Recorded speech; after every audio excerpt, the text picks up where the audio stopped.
10 diabetes warning signs na barado ang ugat. Okay, isang komplikasyon kasi ng diabetes, pwede magbara yung ugat sa paa. Ang tawag dito, peripheral artery disease. Maraming cause ba't nagbabara yung mga ugat, pero yung circulation kasi importante yan, circulation. Pwedeng hihina circulation, tumatanda, pwedeng mataas ang cholesterol, pero yung diabetes, isa siya talagang komplikasyon niya, yung circulation natin. Pag sinabi nating circulation, artery po. Hindi siya varicose veins, yung artery, yung daloy ng dugo, yung nagbibigay ng oxygen at dugo sa katawan. Tingnan natin na. So, importante yung blood sugar level. Pag normal ang blood sugar, katulad nito, 70 to 100, normal, hindi dapat magkaroon ng komplikasyon sa diabetes. Dapat maganda yung daloy ng dugo sa katawan. Basically, dugo sa paa, pati sa kamay. Yan talaga yung peripheral artery disease.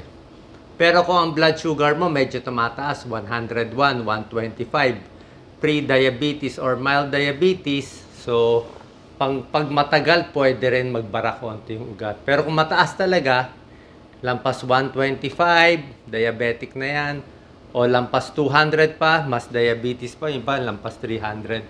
Pwede na nitong 10 senyales na binabantayan natin. Number 1, matagal maghilom ang sugat. Okay, ang diabetes, dapat chine-check mo lagi ang paa mo gabi-gabi. Kasi nga, namamanhid yung paa, mahina pakiramdam, tapos pag nasugat, matagal maghilom. So, pag ibang tao, 1 day, 2 days, okay na. Pero kung matagal ang hilom, let's say 1 week, 2 weeks, ibig sabihin, kulang yung dugo, yung blood flow, kaya hindi siya naghihilom. Delikado po yan.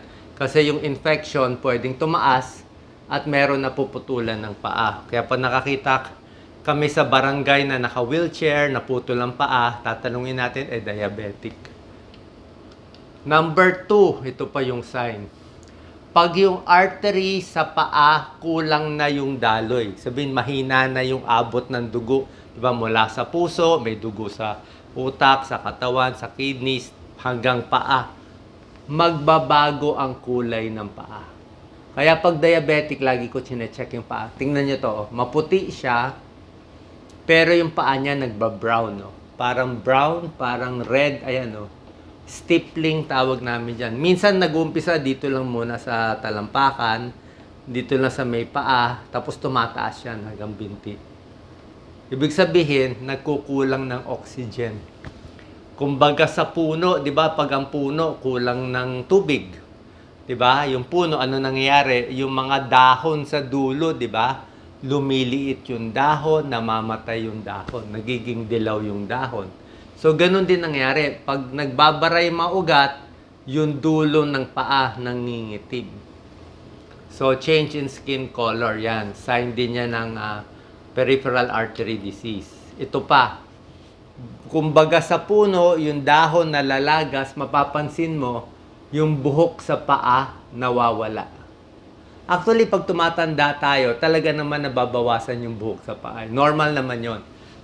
Lalaki kasi, bumababa ang testosterone, nalalagas dito, pati sa paa nababawasan. Pero yung katulad nito, yung isang paa niya, normal, dito, barado yung itong kanang paa niya.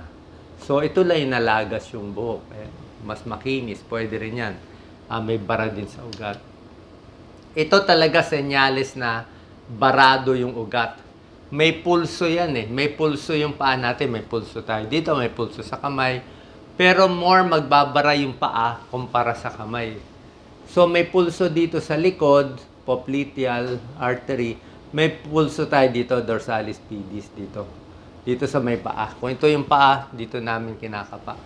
Pag yung pulso mahina, dapat malakas rin yung pulso kanan at kaliwang paa. Pag humina itong pulso, yan, bilang cardiologist, lagi chine-check namin, pag humina yung pulso, ibig sabihin, barado yung artery.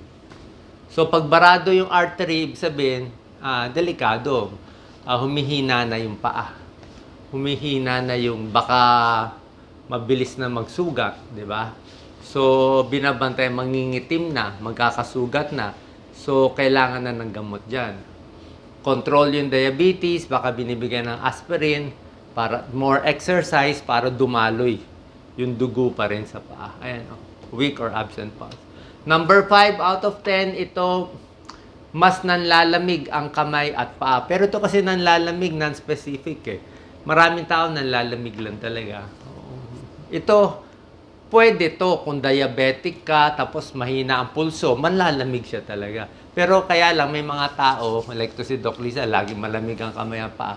Pwede mo sabihin na baka lahi lang. Diba? Pero isang symptom din yan kung diabetic at mahina ang pulso. Leg pain, masakit ang paa, lagi nagka-cramps, pwede ring sign yan. Pero itong leg pain, pwede rin kasi potassium, mababa. Pwedeng dehydrated, kulang sa tubig. Pwedeng nag-jogging ng malayo. Pwede ding diabetic. So, dapat sama sa ito, medyo manas pa siya. Numbness and tingling, pwede rin to, pero more nerve to eh. Merong nerve problem eh. Peripheral neuropathy. So, pag nerve problem, yung kanina artery, pag nerve problem, pwede rin. Diabetic nerve problem, namamanhid, walang pakiramdam, kaya mabilis masugat. So, pag diabetes, hindi lang artery nagbabara yung ugat, pati yung nerve nasisira. Pero pag tumatanda, ganito din. Pag tumatanda, yung may namamanhid ang paa. Although yung iba, pag nakaupo ng matagal, namamanhid din yung paa. Iba naman yun, na napipigilan yung blood flow din. So ito, hindi sure to na sign. Number 8, foot problem. Tulad na sinabi ko sa inyo, iba't ibang foot problem, barado ugat sa paa, mahina ang blood flow, mahina yung artery, sinasabi ko na nga, mahina yung nerves, ingrowth, ito madalas magsugat-sugat, nag-ulcer. Ito yung ulcer, may sugat to. Ito yung delikado eh. May butas yung paa, may sugat na hindi naghihilom. Diabetic foot. Ito, foot ulcer. Number 9. Ayan. Kulang circulation, iba na nga yung kulay, kulang ang blood supply, kaya kulay violet na yung, nag-iba yung kulay ng paa, hindi na mapula, tapos nagsusugat. Delikado yan. Dapat control ang blood sugar. Kaya hindi biro-biro ang diabetes. Eh. Sabi ko nga, mas takot ako sa diabetes kaysa sa cholesterol. At syempre, hindi lang paa, pati impotence. So, hindi na kaya makipagtalik. Oo, maraming cause ng impotence. Pwedeng tumatanda, pwedeng overweight, diba? Pero pwede ring diabetes. Yung mga may diabetes, may erectile dysfunction din. Barado din yung ugat doon sa ari nung lalaki. Okay, so yan yung mga signs na barado ang ugat. Tuturo ko na rin sa'yo, meron din mga iba namang diabetes signs na sa gabi lang nakikita. Okay?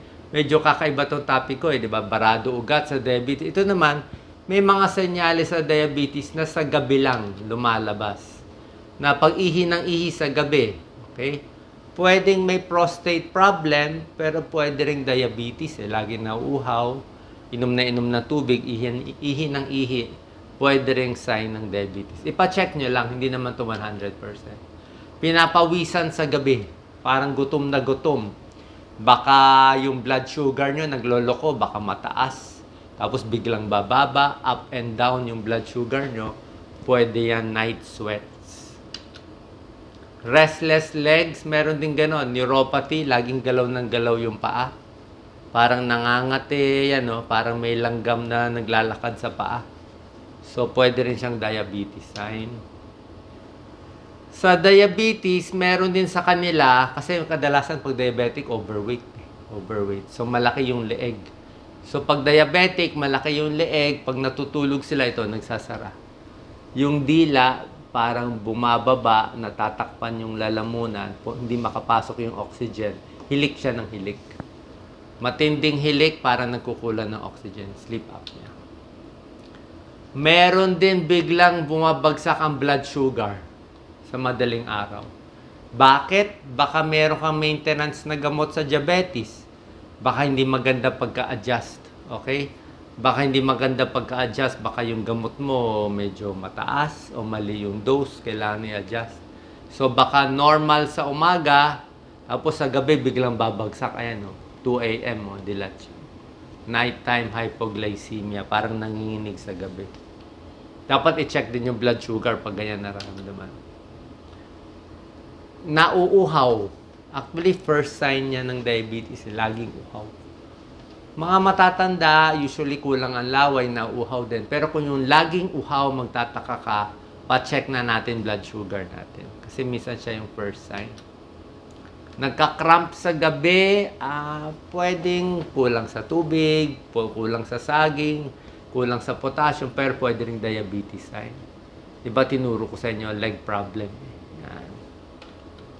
Blurred vision, ito, lumalabo yung mata. So, minsan malabo, minsan malinaw, komplikasyon to ng diabetes. Ayan o. Diabetic retinopathy, meron nabubulag sa diabetes. Diabetic foot, pinakita ko rin sa inyo, komplikasyon din to. Ito yung pinakaayaw natin, kidney failure. Diabetic nephropathy. So, kidney failure, kidney disease, magdadialysis dahil nga sa diabetes. Diabetes ang number 1 cause ng kidney failure. Ito yung ano yan mga glomerulus. Ito, million ito sa kidneys natin So, nasisira yan Pag may diabetes, nasisira to, yung protein na lumalabas sa ihi. Kaya yung ihi ng diabetic mabula masyado para siyang iced tea. Pag chinek mo ang urine, may protein may protein na lumalabas o sira. Itong mga yellow protein ito normal kidneys, ito sira ang kidneys, diabetic nephropathy.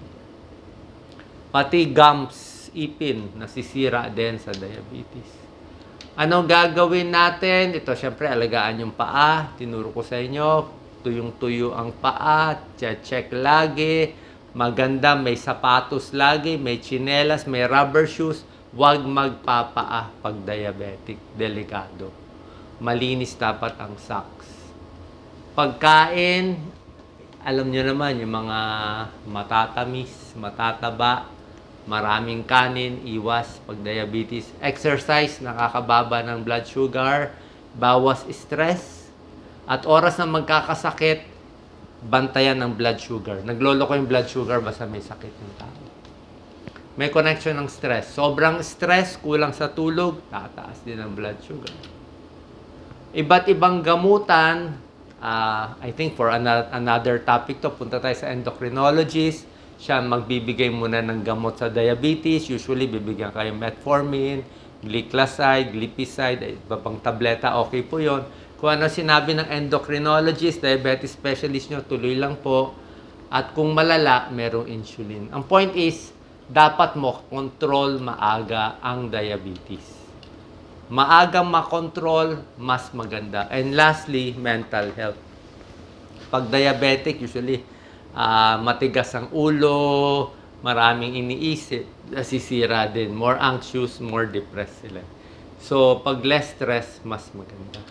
Okay, so pa-check mo ang blood sugar, ingatan palagi, ingatan ang paa, ingatan ang kidneys, ingatan ang mata, para humaba ang buhay kahit may diabetes. Ingat po.